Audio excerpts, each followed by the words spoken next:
underwriting is a skill. It's an art to learning how to input the numbers and how to evaluate these properties. If you would like to learn how to underwrite properties like this or properties like that, then come and join my coaching program. My contact information will be Right. below. So it is 11 o'clock, and let's get started.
Today we have a guest, and and before I get into that, because I done changed up a little bit, but um, but no, I'm gonna continue moving forward.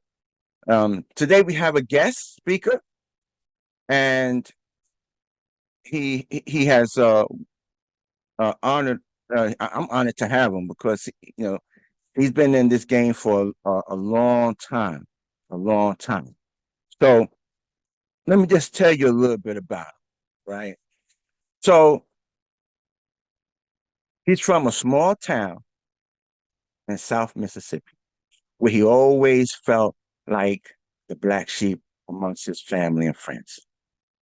However, in 2015, he graduated from the University of Mississippi with Bachelor's of Science in Mechanical Engineering. He grew a strong passion and a skill set for financial analysis, problem solving, and marketing.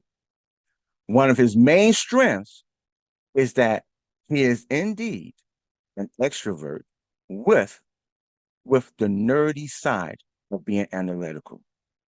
He was introduced into real estate in 2015, where he studied the Fortune Builders course for wholesaling after taking a long break from real estate in 2016. He came back to the business in 2020 and started killing it. He closed 4 deals within a 4 month period, transitioned over to Airbnb for cash flow instead of active income, and eventually found his way in the multifamily space in the Atlanta market.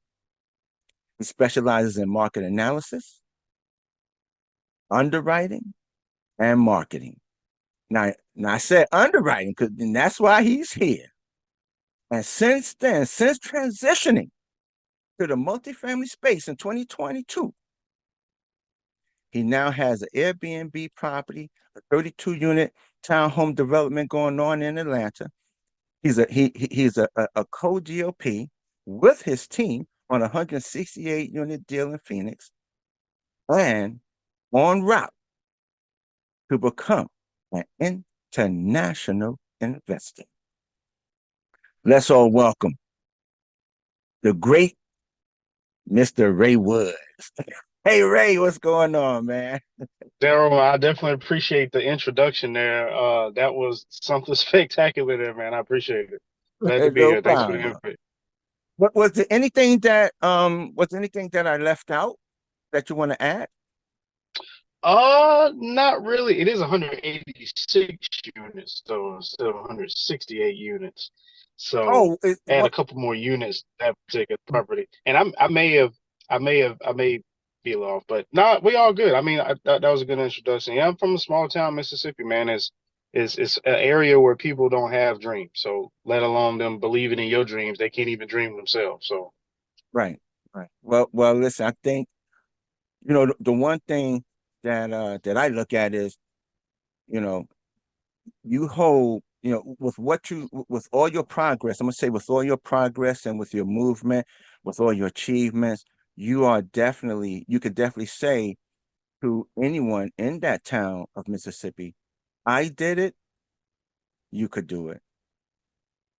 right, There's no such agreed, thing agreed. as the I can'ts, right? Once you put your mind to it, it's there, it's done, it's a wrap, and Right. you can definitely relate that to them. So, but listen, let's get into this underwriting thing, because to me, underwriting is really important, and there's a lot that's involved in underwriting. What would you say is what would you tell those why it's important um, to know how to underwrite?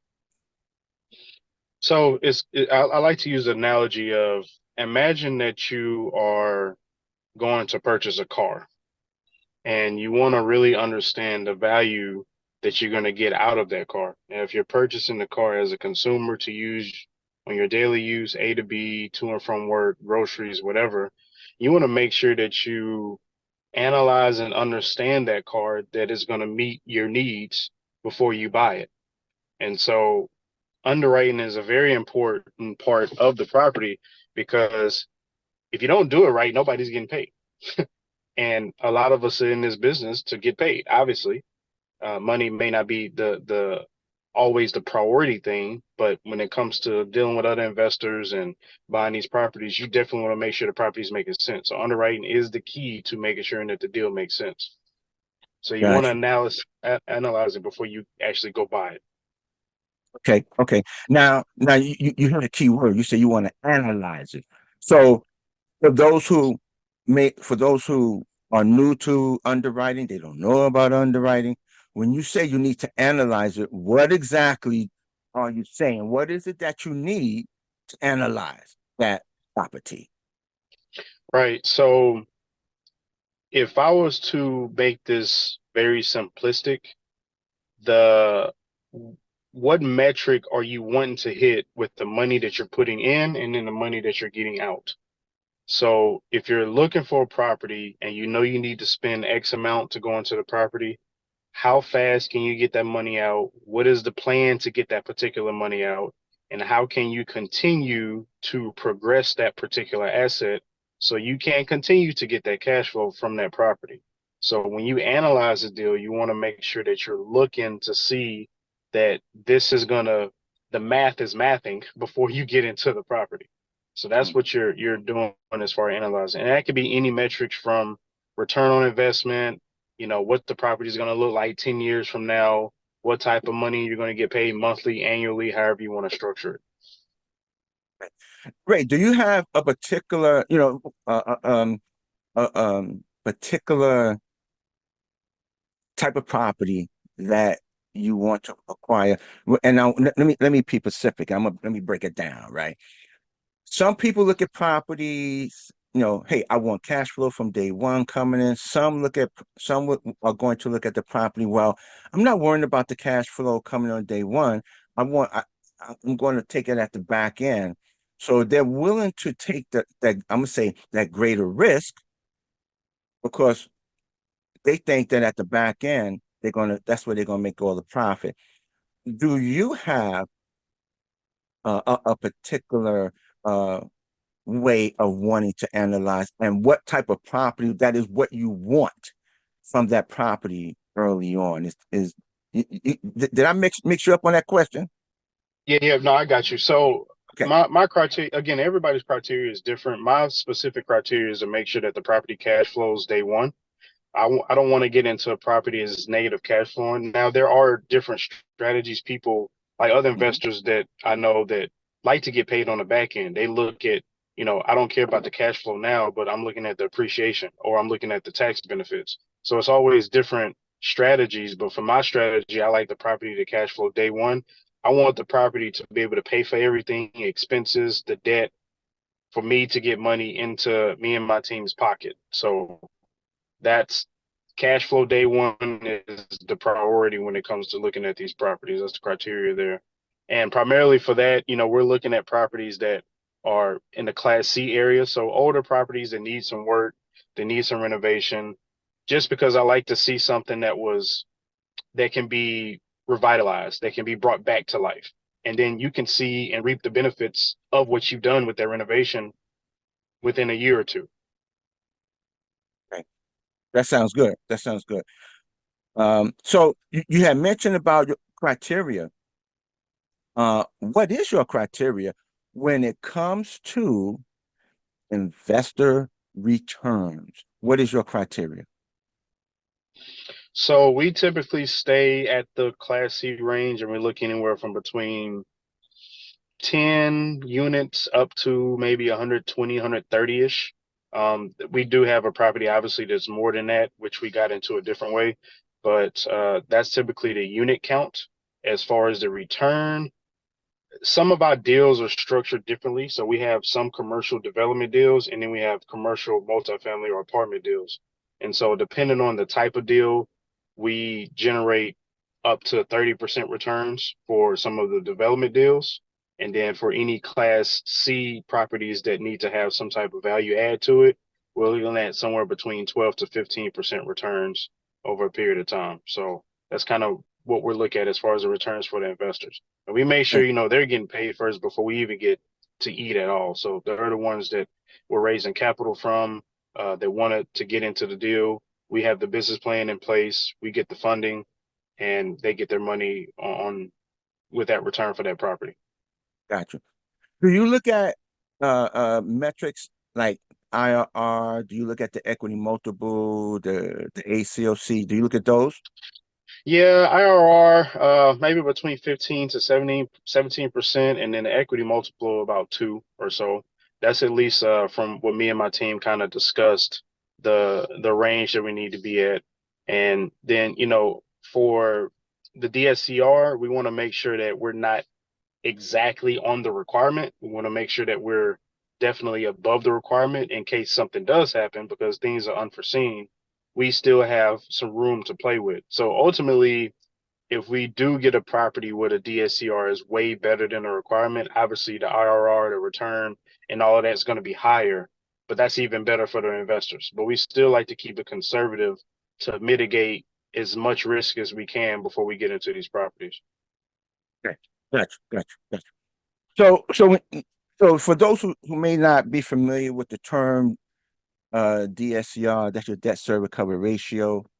And when we speak of that, the DSCR, a lot of lenders, majority lenders have a minimum DSCR of a 1.25. Now, if you still say, okay, well, what does that exactly mean? That means, and I want to try to make it as easy for you to understand. That means if you're coming in at a 1.25, that means you have enough to cover the debt, that is the mortgage payment, plus you have extra. The 0.25 is the extra. So if you have a 1.25, that means you definitely got enough to cover the debt. That's the one. And then the 2.5 is the extra that's for you to also pay the rest of them bills, right? Okay. So but remember everyone, the greater the debt service cover ratio, the better you're going to sleep. I'm gonna put it to you like that. Okay. The higher that DSCR, the better you're going to sleep night. Okay. All right. So Ray, let's get back into this right here. You had mentioned about metrics. You mentioned about returns. You mentioned about criteria. You spoke about a lot of things, but let's break it down into um, when you're looking at uh, uh, there's three things that we need, really two things we need. The OM is not really a necessary thing, but the rent roll and the T12 are two things that we really must see. And so I'm jumping ahead a little bit. I'm gonna back up. I want to back up. So let's say that you have the rent roll and you went through, you analyzed it, you saw what your average rents are, and then you taking a look at where your rents could go. Do you look for do you look for a spread between what the rents currently are and where you want to go? Is there a minimum spread that you will accept on commercial So multifamily? yeah, so if I use a simple number, let's just say the rents currently right now are $100 a month. I at least look to maybe be 15 to 20% more that I can at least go to, because obviously the more units, now you start seeing a substantial return for those units. So if the rent can go up to another 130, another 140, and that can go up like that maybe annually. For most of the part, some rents go up anywhere between 5%, 10%. But if that can continue to grow and I still have a lot of room for growth, like if the rent's $100 and I can eventually get to $500 over a 10-year period, Right. then that's going to show me through my analysis that you can see these type of returns once you carry this property on throughout time. So yeah, you definitely don't want to go into a property where your rent's 100 and then you can only go up to 110. You definitely don't want to go there. You may make some money, but if you're talking about bringing other investors in, there may not be enough spread to pay everybody. Or if something bad was to happen, like currently rates are higher and now your mortgage goes up if you're not in a fixed rate, then now you have to, there's no way to increase the cash flow there to pay off your mortgage if you have a variable rate or anything. So I definitely want to look for that type of spread when it comes to rents and what the property could potentially produce. Fantastic. So you look for a 15 to 20% spread from the current to where you want to project. But you also mentioned that you said over a 10-year period. How long do you normally want to hold your properties? So my strategy is a little different. Me and my team strategy is different. We look to hold it for life. I don't have the intention of getting into a property to sell it. I want Okay. to get into the property and I need to cash flow it in for the rest of the generations to come to have that stabilization. Because this market, this economy right now, everything's so uncertain. So it's best to have as many assets as you possibly can, cash flowing for you and your Mhm. family instead of selling. Now, obviously, some people sell to get into bigger deals, but assuming that you can refinance properly, that's what that's for. It goes back to the old burst strategy that the team from Bigger Pockets do. You're just doing it on a multi-family scale. So I look to hold forever, as long as I possibly can. That's fantastic. And I'm gonna tell you, that's something I don't quite hear uh, too many investors speak on. A lot of times it's like, hey, 3 to 5, or well, not three, three now. It's like I don't hear too much of that, but now it's like 5, 7. Hey, we out, sell it. So to hear you say that, that's fantastic. What made you look at the legacy strategy of holding the properties for forever? So when I started learning about entrepreneurship and real estate, obviously most people read Rich Dad Poor Dad from Robert Kiyosaki. And so he talks about that holding long term. He's not into the capital gain structure where you sell and you have a period of time before you do that. No, you hold on to the property, you keep milking it, you get tax benefits, and it pays you forever. So just that simple concept, logically to me, why would I want to sell? Like there will be like something has to be lined up perfectly, which typically doesn't happen perfectly, to where you want to sell to get into something else directly that's gonna quadruple, double, or triple your money for you to sell that first asset that you got. Now, yeah, on the come up, you may have that case with maybe some single families, but when it comes to multifamily and it's paying you, why are you going to sell and stop the cash flow? Why would you stop the cash flow? Right, right. And what's your thoughts on using it as a bank? Since you're going to be holding it forever, say, you could keep refinancing it, and using that to acquire other assets. What's your thoughts on that?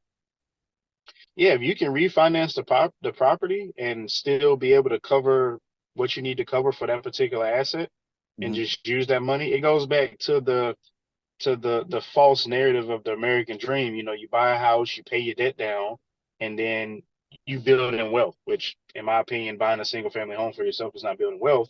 Buying an apartment complex using other people's money, leveraging the property as a bank so the bank can pay your way to another property as the tenants are paying your property off. Now you're leveraging to continue to build and buy more properties.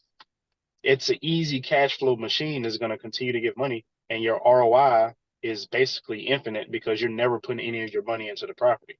So it makes mathematical sense to leverage your property as a bank to pay yourself to go buy another property instead of selling it. Now you don't have an asset that's generating that type of cash flow anymore, or that type of equity anymore to buy something else. Got you. Got you. Um, I'm taking notes while you're hiding. Um, so but that's the whole one of my theories, or that is one of the things that I'm looking to do in the commercial multifamily space is like the same thing, legacy holding my property forever and pass it on to generation to generation to generation. Um, you're looking at a C class property. You're looking at a C class. Now, how old is that C class property, the one that you may be looking at? The properties that I've come across, whether it be leads that come in or any properties that may come from a broker or anything off market, typically in the 60s. I don't, it's rare I come across anything in the 40, 50s, but typically probably like the 1960s or so. Um, if there are a few that comes in that's in the 40 and 50s, then we may disregard it because it may just be too much work to do Right, for it to even make sense. But usually 60, 70, 80 properties, anything way before the year 2000. right,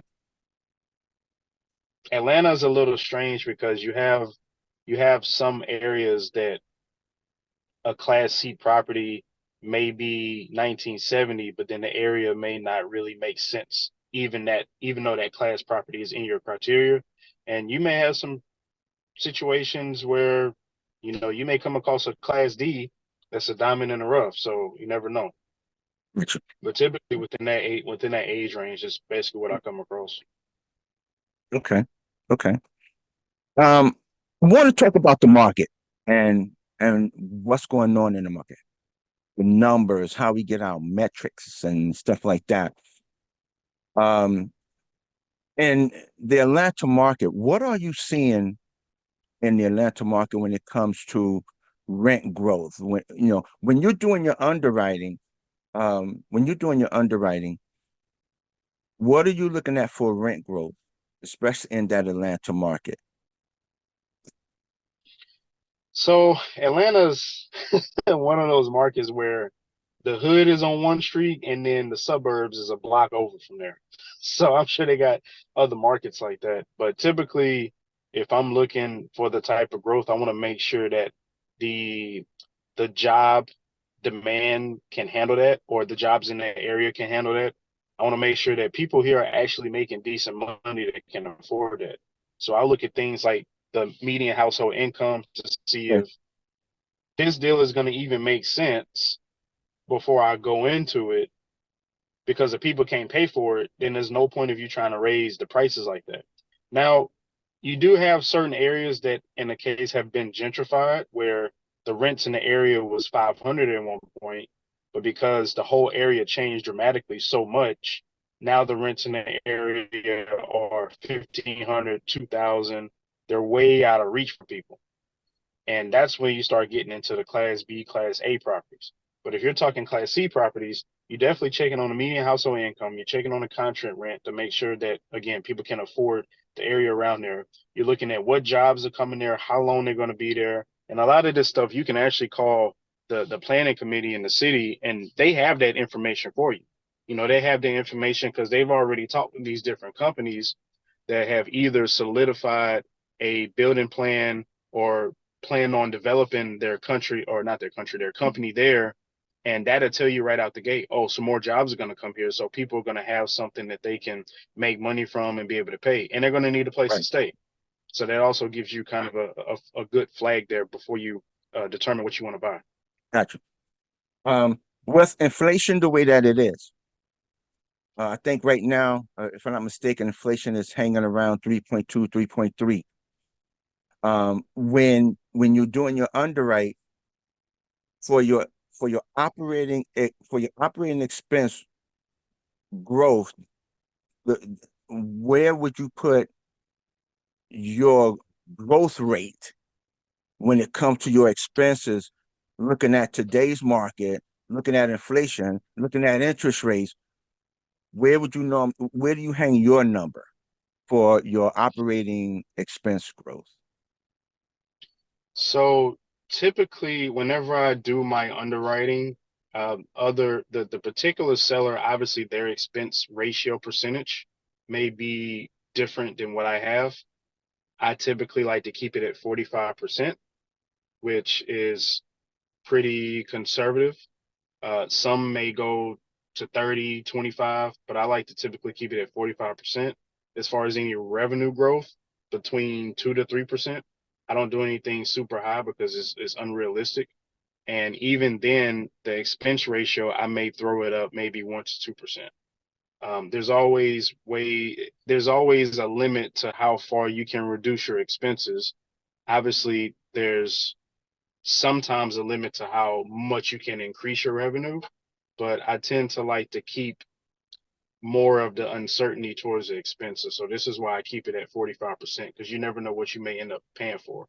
Also in the underwriting, I may include any extra reserves just for unforeseen events. And so, per unit, I may do this amount of money to make sure I can cover anything that happens that, again, is unpredictable. Okay. Gotcha. Gotcha.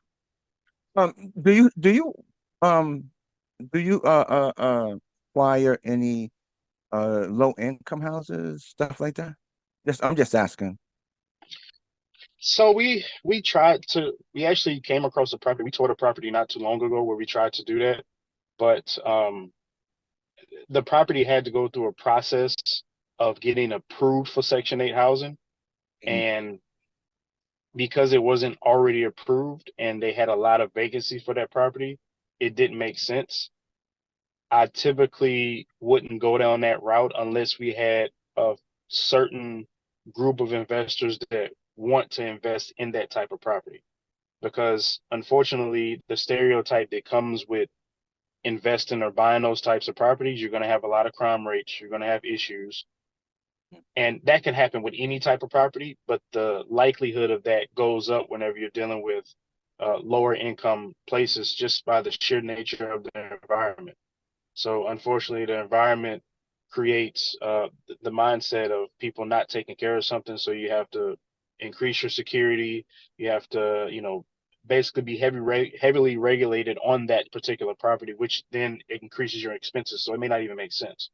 Now you have some areas where Section 8 housing, the vouchers, depending on the county or depending on the area, and there's a map that shows you the amount of voucher that they will allow depending on the renovation of the property. So some vouchers actually are higher than the market rents. So dealing with the headaches of that property may still be beneficial, Mhm. but we still typically tend to stay away from that just because the risk can be high there whenever you're Mhm. dealing with that market of properties. Gotcha. Gotcha. Gotcha. So, Not so opposed to it though. I got you. Cool. Cool. So I want to jump back um to that C class property, and in the neighborhood that you're in. For new investors who's just getting into underwriting, I know there are certain metrics: job growth, household median income, um, uh, uh, uh, uh, population growth. when if you had to tell a new investor, hey man, this is what you need to look for in a market, in a neighborhood, before you go out there and start buying, this is what you need to look for. What would you say about population growth, median household income growth, job growth? What would you tell them about that? What would you say? Yeah, so those different things where you're looking at the market, when you're analyzing the market, obviously you want to make sure that the population is going up, which means if there's more people coming to the area, that means more people need a place to stay. You also want to look at, obviously, like I stated before, the median household income or the jobs coming there. You're looking at the crime rate around the area. You're also looking at, I like to look at the development of the area. So like if you start seeing stuff like Starbucks, Chick-fil-A, things like that around the area, either it's already gentrified or it's been gentrified, or it's in the process of being gentrified, and you know that it's going to change. So you're kind of going to be waiting on the upcome for that particular property. And then also, you want to look at the absorption rate, and the absorption rate is basically telling you, for the units that are available, how fast are these units filling up? Because you don't want to go into a property where, you know, Mm-hmm. your units are empty for a year or months, and now you have to come out of pocket to pay because you don't have the revenue that's covering your debt. So you want to make sure that the absorption rate is good where people are filling up these units. That same concept kind of applies to the Section 8 as far as the absorption rate. Because if you don't have a lot of people on the list that's qualifying for these vouchers, then even Section 8 housing, you may not fill up your property as fast as you would like it to. Fantastic. And now, just for those who I'm looking at all the people that's here, and I see a few that I haven't seen before. So I want to try to define, because some of you may be saying, well, what the heck is he talking about absorption rate? What is this absorption rate thing, right? So the absorption rate is how quick,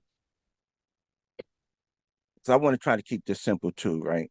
The absorption rate is in a particular market, there's going to be a certain number of units that are going to be vacant. And once those units become vacant, how quick are these units being absorbed? That means how quick are they being filled? If you ask, say, a broker or someone who has CoStar, say, hey, can you pull a a market analysis for me, say for zip code 11233, right? This is a Brooklyn, New York zip code, just for those who may not know. 11233 is Brooklyn, New York, best style. If you happen to pull a market report for 11233, absorption rate is negative, it's in the red, negative 13. And now this is going to be a question I'm gonna toss out. I want to see who's going to know. If you have a negative number, that means the units are sitting vacant. Where would you expect your vacancy rate to be? Where would you expect your vacancy rate to be? High or low?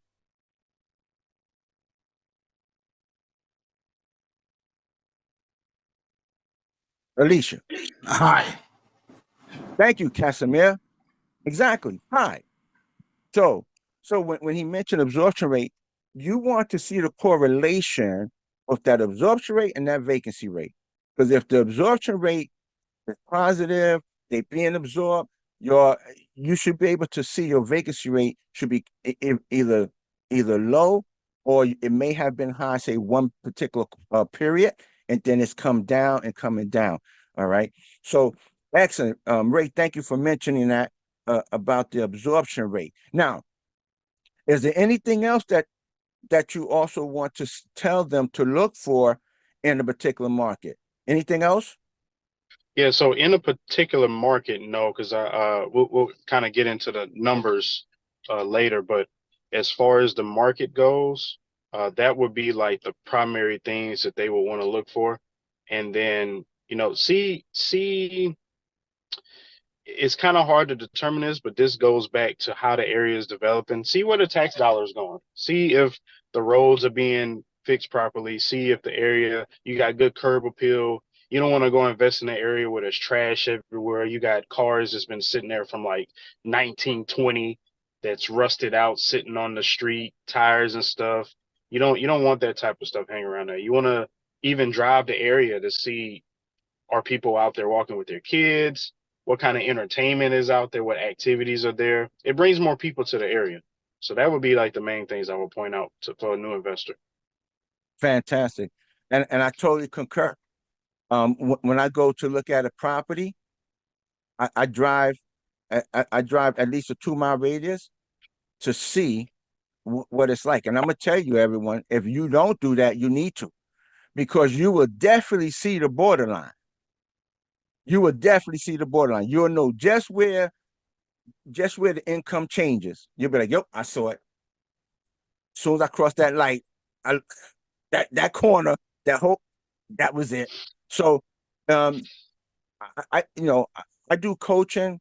I'm not right. I'm just letting y'all know I do coaching. But the one thing I mentioned in my coaching program is you should check that you should check out that neighborhood weekday, during the day, during the night, weekend, during the day, and during the night. You want to know what's going on.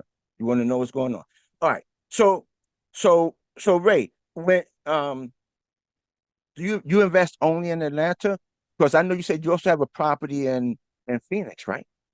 Yeah, so our first property was in Arizona, which in a sense I like to say that happened by accident partially. And then we got developments going on in Atlanta. So in Atlanta, and then the other part of my team on the Goya team is actually in Ohio market. So we're in those three markets. I do look at other markets. I don't necessarily spend the time in those because I like to at least, if I'm in a particular town, I like to stay in my backyard. If I have partners elsewhere, Mhm. then that's okay. But if I don't have any partners in Texas, I may know people who invest there and I can maybe push the deal to them. But I don't Right. have partners in Texas, so there's no need for me to be in Texas. So Atlanta, Ohio, and I have partners in Arizona, which is why we have a property there. But Georgia and Ohio is the primary markets right now. Cool. Cool. Okay. When when it came time when you were doing your underwrite, uh, when you were doing your underwrite and you put in all of your expenses and everything, Mhm. um, did you run your underwrite past a property manager to see if the numbers were in line with that particular market? So when I originally started in multifamily and I learned how to underwrite, so like before I started that, I actually studied material from Grant Cardone Okay. for underwriting multifamily. I watched probably every one of his YouTube videos when he brought on real estate, and so when I then got physical training where I was learning one on one, each person or each property that I underwrote, I ran it by multiple property managers, and so I kept basically notes of what all of these different property managers have, and I just compared it to see where it weighed out at. And so over a period of time, I was like, okay, this property manager is saying my expenses are 30%, and they're saying that I can bring it up this far. This property manager is saying it's like 25%. This one's saying 40%. So I kind of just put all of those together and see where things correlated at, Right. and kind of created my own expense ratio based off of that, which is why I bring the 45%.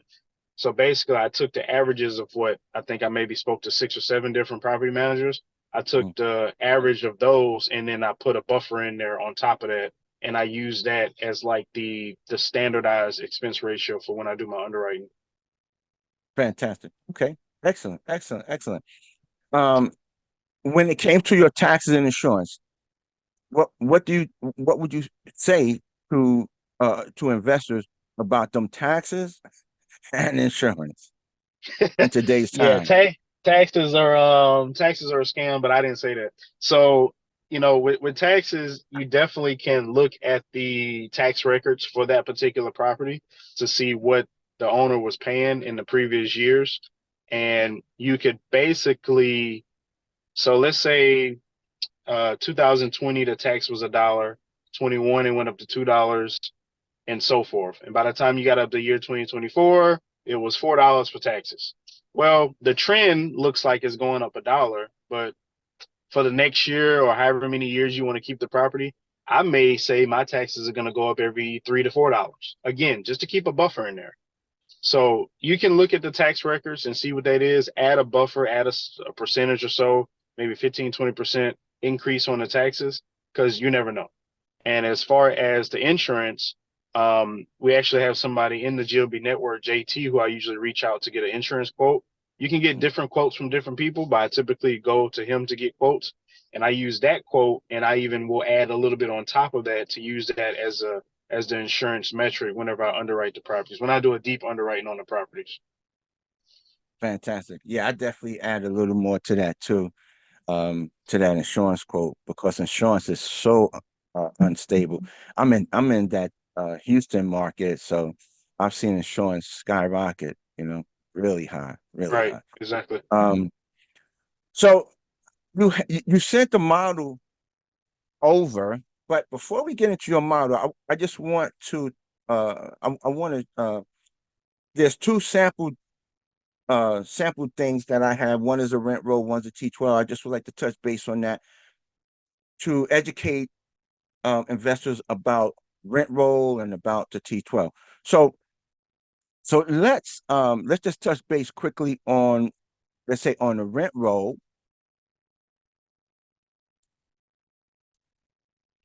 Okay. So everyone, this is just a sample. This is please don't try to look for this property because it's this is a sample thing. All right. And as you can see, it's really old. But Ray, when you're looking at a rent roll, what is it that you're looking for on that particular rent roll? Yeah, so basically just to see where the I want to see what they're getting for rents right now. And again, I look at the rent roll, the true financials from the seller and not the OM, the offer memorandum, because those are usually performer numbers and they're overinflated. So I Right. basically look at to see, when their lease expires, how long Okay. have they been in their lease, how much they're paying currently, what the bed and bathroom mix is, and then the vacancy of the property. How many people are filling it up and how many units do they have empty?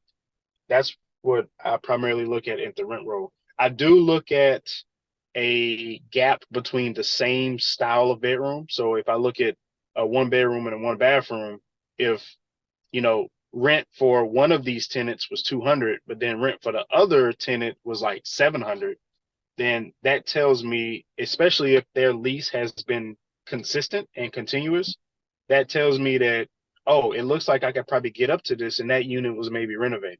So I look for things like that as well. Because if a tenant's paying way less than somebody else, and either the unit's renovated, maybe they've been there for a while and they're still kind of below market. Right. So there's definitely some room for spread there that kind of gives me a good flag in that sense. Cool. Cool. Um, when when you're looking at the rent roll, and let's just say you see some NTVs, which is notice to vacates. How do you treat your notice to vacates when it comes to, because let's just say this was one of the rent rolls and you're like, holy smoke, we got a lot of notice to vacates. How would you treat them in reference to your rent roll and vacancy? So a few red flags there. If I have a notice to vacate, either the property management may not be as firm as they need to when it comes to collecting rents, Hmm. or people can't afford it. So I don't typically like to put a negative assumption on, well, this is just a bad area and a bad property. So to somewhat alleviate that, I say, okay, if this unit is $300, or if this unit is $600 and they're getting vacated, and I see another property that's $600 and they're getting vacated, that's telling me your rents are probably too high. because they can't afford it. They did their best to afford the property. They struggled, and now they can't pay for it, and now it's time to evict them. Or if I want to take that assumption, there may be a situation where people are just not paying, plain hands down simple. People are not paying, and you try to give them a chance, but nobody basically abided by the rules and paying your rent, and now you have to put them out. And so then that goes back to property management. How are you vetting your tenants? Are you thoroughly doing, your background check on the tenants? Have you seen the history of their payments? And some properties I've come across, property management, they did not vet their tenants. They just pulled any and everybody in there, and they had a lot of evictions going on. And they never used a proper system to vet these people and do their background check to make sure that the tenants are going to be paying and doing their responsibility as a tenant. So Cool. That's okay. Fantastic. All right. And I just want to jump over to one more. Let me just let me close this one out because now we're going to jump into this T12.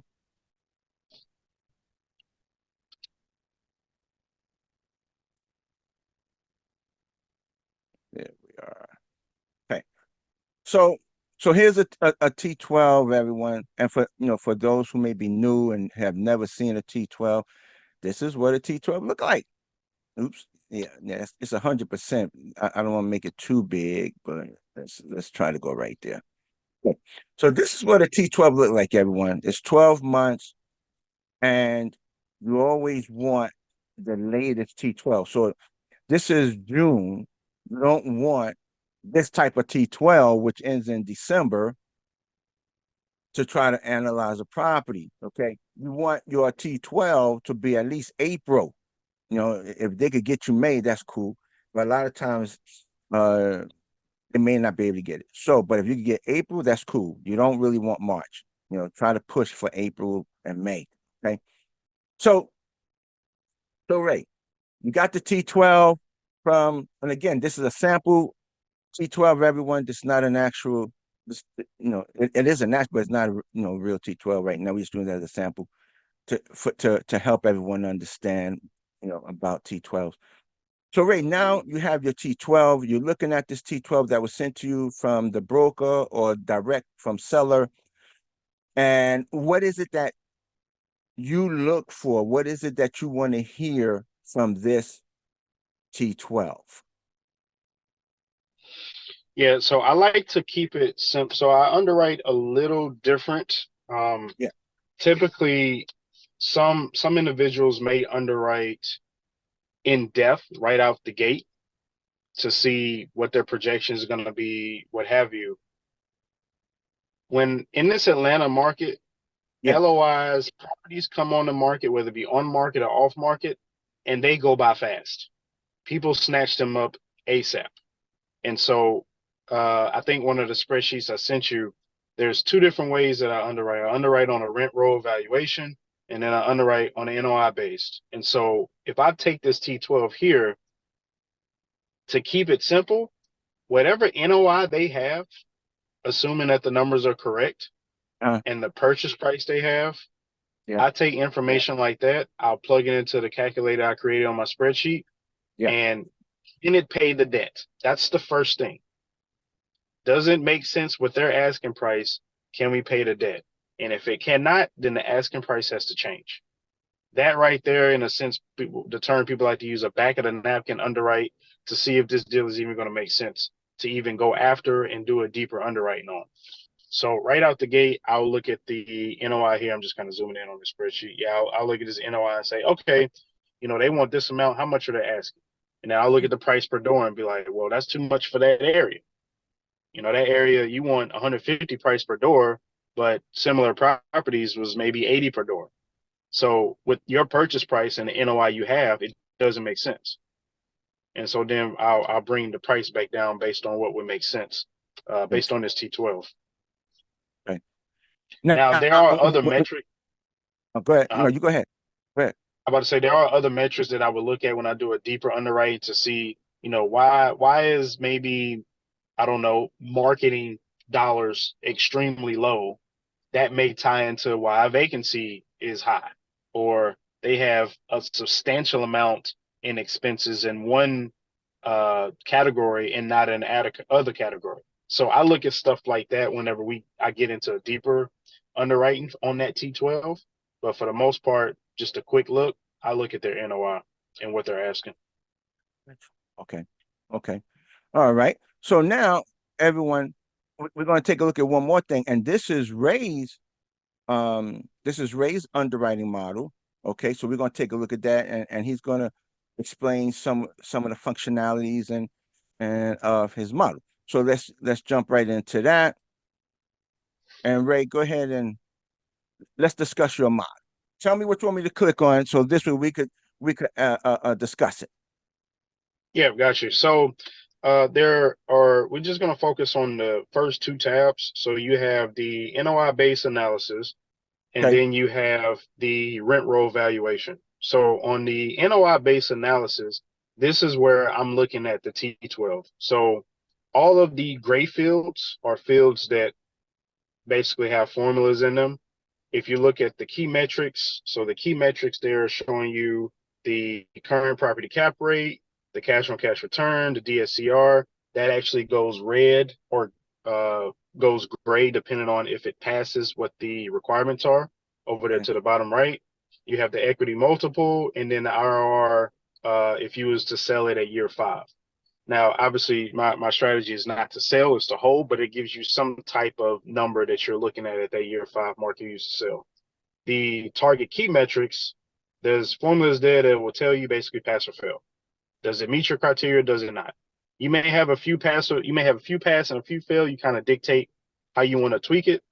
The numbers that you only enter is the peach colored sale. So gross revenue, operating expenses, the purchase slash asking price, and the number of units. That'll tell you the price per door.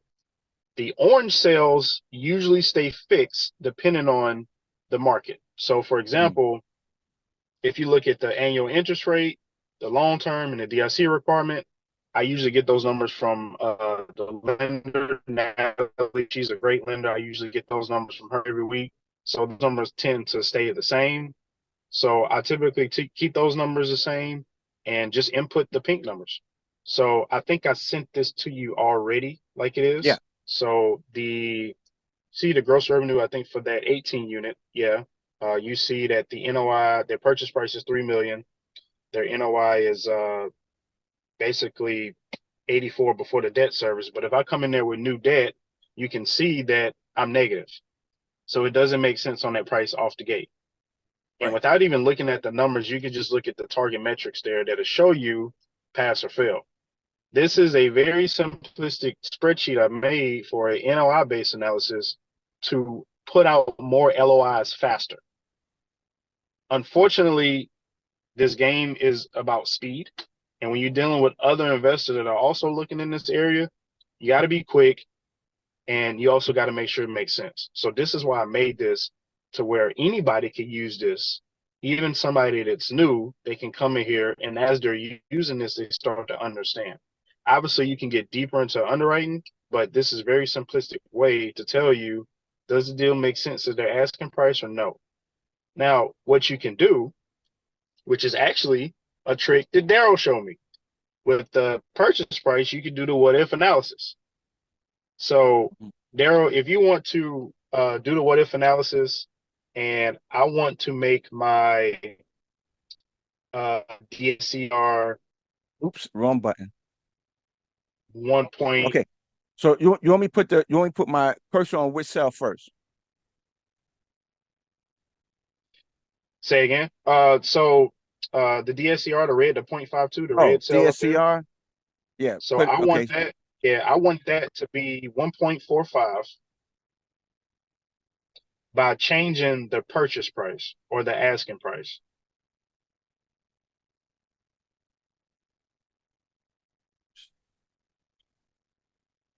By how much? You want to change it to what number? Well, it should when you click it, it Oh, should change it to oh yeah, it should change it there you to go. whatever the 1.35 is. Yep, and then hit Gotcha. and then it There you should go. twist. So 1.35 in order for this deal to make sense as far as the DSCR requirement, my purchase price needs to be 1,000,007, right?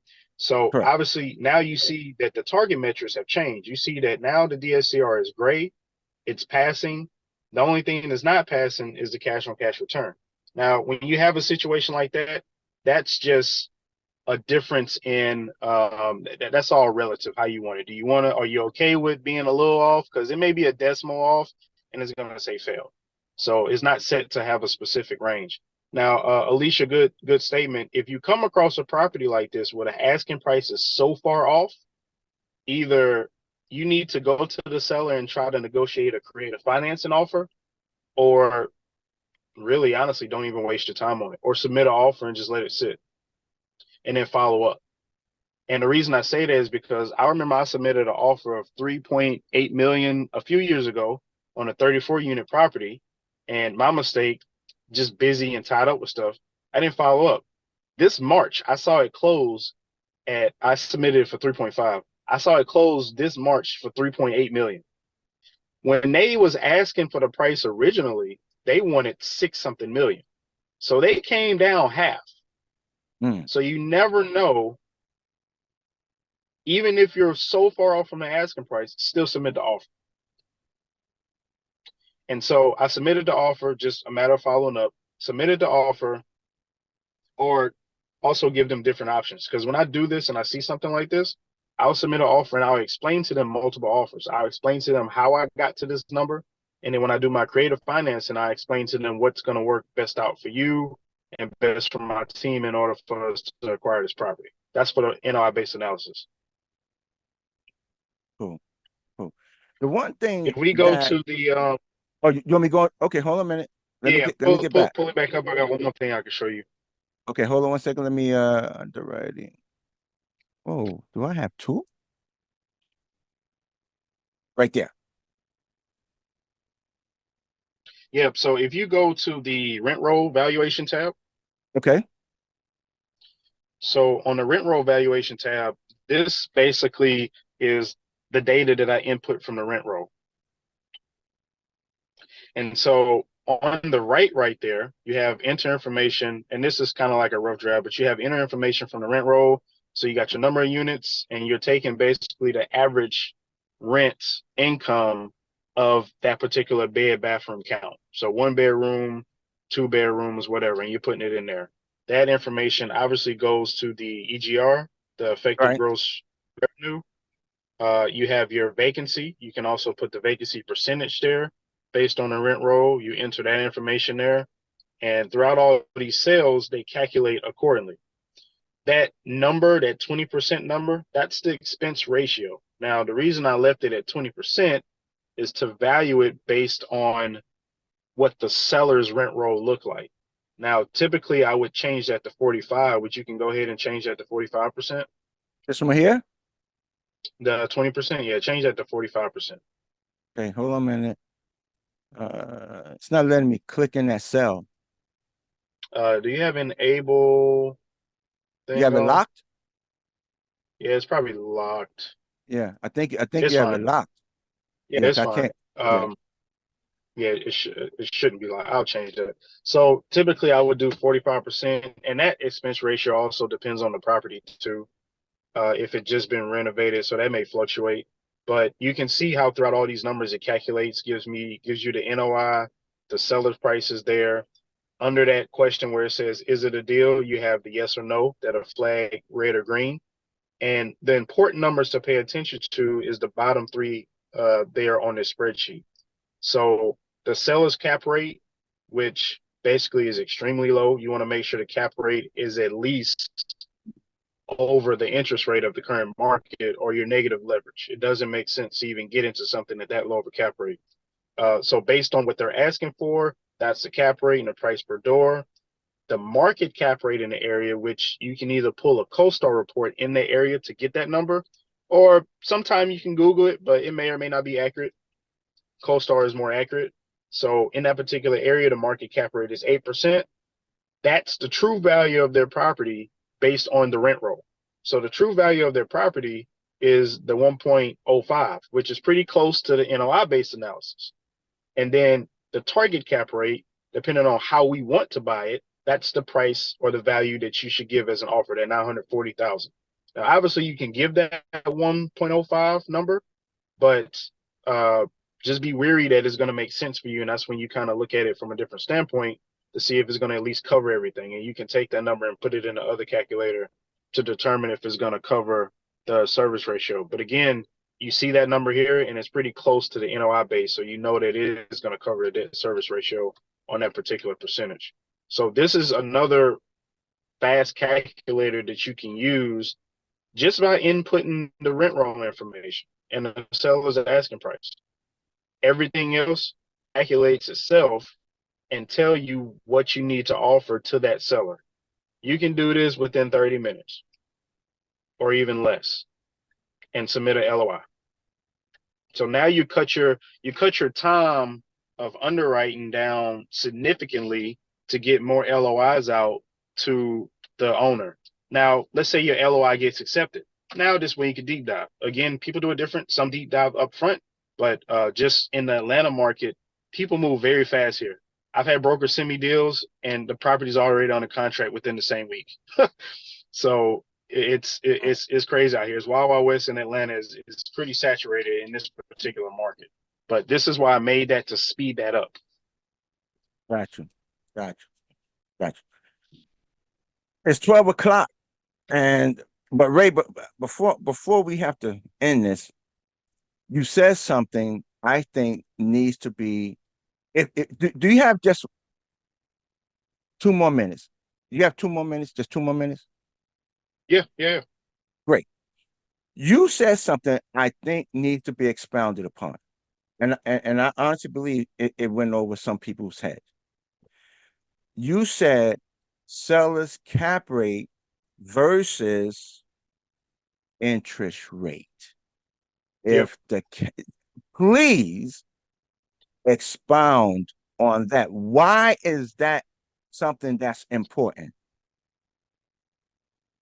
Yeah, so the math behind the cap rate is basically what that seller's NOI is divided into their purchase price. And that's going to give you the capitalization rate for their property. If the interest rate is 7%, 7.5%, and that cap rate is 2%, you're negative 5% leverage on that property. Now, it may not, I'll change the wording. You're negative leverage regardless because you're below the interest rate of the current market right now. And understand when a cap rate is low, usually the purchase price is very high. And sometime in certain markets, those properties may be looked at as Class A properties. Not always be the case. Usually when I see a cap rate of 3%, 4%, 5%, I'm like, man, is this a newer property or a high-end property? No, the seller's just asking too much for it. And I know people that buy off cap rates. They're like, is it a 10 cap rate? I don't even want to look at it. I want to buy it. They just buy solely off cap rates. But you want to make sure that that cap rate is not lower than the interest rate in the market now, or you're going to be negative. The properties are going to be negative. You're going to lose money. And why would you want to get into a property and you're losing money? Ray, you said a mouthful right there, and that's why I wanted you to expand on it, because I don't think some investors actually understand the importance of the cap versus the interest rate. There was one other thing that I used to always talk about, which I don't talk about too much more. Um, it's another metric that I used to use. It was the cap rate and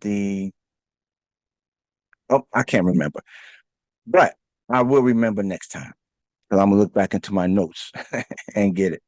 But Ray, I wanted to say thank you, man, for coming and for sharing your knowledge with us.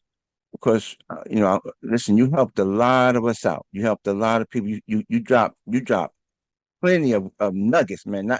Not even golden nuggets. You went platinum on us. You went high level. So I want to say thank you very much for coming. Thank you very much for sharing with us. Please, if people can, if people could reach you, how would you want them to get in contact with you? Yeah, so I actually put my Linktree link in the chat below. Great, You great. can click that link. I have my number there. You can reach out. Also, social media. Real Estate with Ray is my brand name. That's on all platforms: Instagram, Facebook, YouTube. I have my channel on there where I also give information and kind of give my background story and how real estate, what mistakes not to make in the real estate business. And so, that's where people can reach me at. But primarily that Fantastic, Linktree link there in the chat, you can reach me. fantastic. I want you back and say about 6 months. I would like to see how you're moving forward, what else you have. Since you're in Atlanta, I would like to even work with you on a deal. If you need help with anything, I would like to extend a hand and say, hey, I would like to partner with you on some investments. So, but I'm also in Texas. So if you would like to also partner with me on some deals in Texas, I'd be more than happy to have you Yeah, on board. I actually have some investors that like Texas just because it makes more sense in Texas, at least compared to Georgia. Uh, Georgia definitely will reach out to people when a deal makes sense, but so it's been a challenge here, which is why we also in the Ohio market. But yeah, Texas, I definitely got some people. So if you got something, let me know, and I can bring some investors that's looking to invest in that market there. Sounds good, my brother. Sounds good. Well, thank you again for coming. Really appreciate it. And everyone, I want to thank you all for coming and taking part in today's underwriting session. Listen, this is on YouTube, and I'm asking all of you, please go to YouTube and subscribe to our channel because this is where information is made, education is made, information is given, and you can learn and you can grow. And give me a thumbs up if you like today's session. Listen, give me a thumbs up on YouTube, everyone. Give me a thumbs up. Help me hit a thousand subscribers on YouTube so we could take this thing global. Let's go global on this and educate the world. Educate the world. Ray said he's from a small town in Mississippi. I'm from a big town in Brooklyn, New York. But guess what?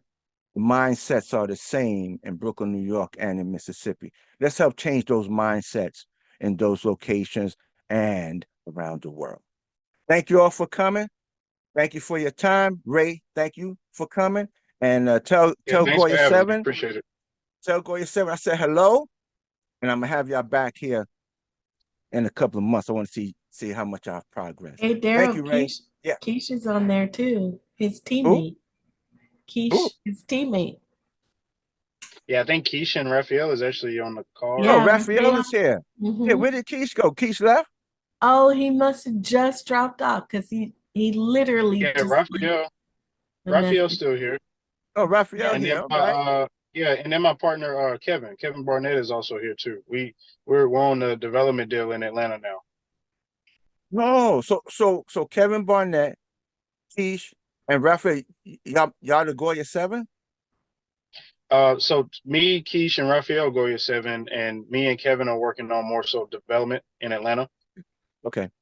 Yeah, so Yeah. two different sectors there. All right. Sounds good. Sounds good. All right. Thank you all for coming, everyone. We'll see y'all back here in 2 weeks on the Commercial Multifamily Mastermind underwriting session. See y'all later on, everyone. Bless y'all.